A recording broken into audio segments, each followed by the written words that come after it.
All right, here's going to be the first full test of the Mini 3T22 core. Haven't full blasted it yet, so this is going to be the first time of me full blasting it.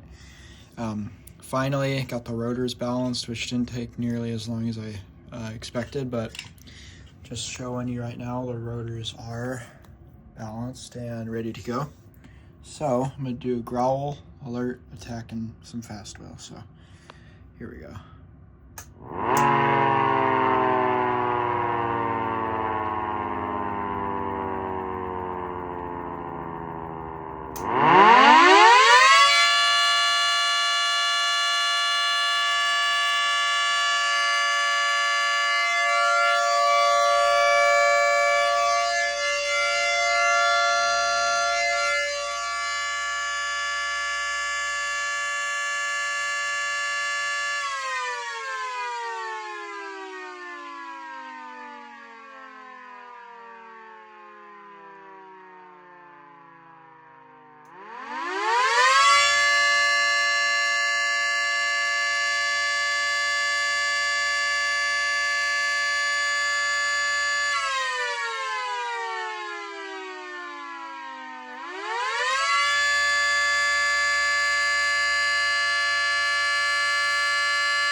So there you go. There's the first full test of the Mini 3T22A, quote unquote, test. And god fucking damn, this thing's loud. It was resonating the whole floor. And even when I put my phone like right here next to the rotor, it was vibrating my phone in my hand. That's how powerful this thing is.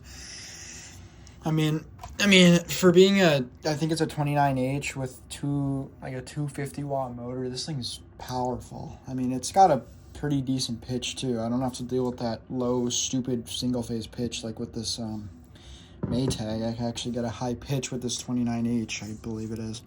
Also, don't mind the capacitors kind of hanging out this junction box right here. I ordered two 4 microfarad capacitors to put in this box, but I have a 6 on here right now currently.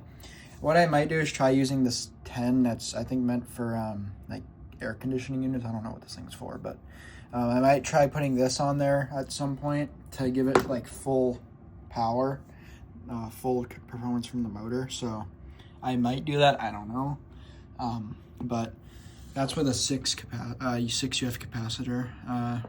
So I mean, it sounds pretty good, and it's got a nice peak pitch, but next videos you see on this thing will be with the whole thing together. As far as the pieces that I have right now, I still need an A-frame, top cone, and horns. But aside from that, that's pretty much all I need.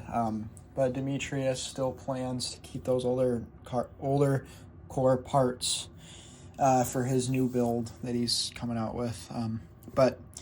I should be bringing this to Siren Con for anyone that's wondering. So Demetrius should have a new 3T core, which will be he will be reunited with his old core. At least should be so.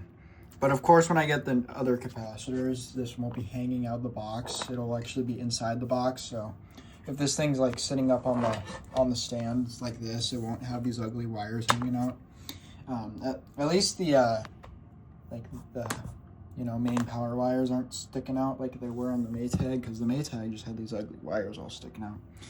But I'm glad I have this junction box, so I can at least have all the other parts hidden. But the capacitor stuff should be hidden when I get those 2 4 UFs that I can just stack in there to get 8 UF. But maybe I will try this 10 UF someday. I don't know. But that's really it for this current core. So yeah, I guess that's basically it for this video. Peace out.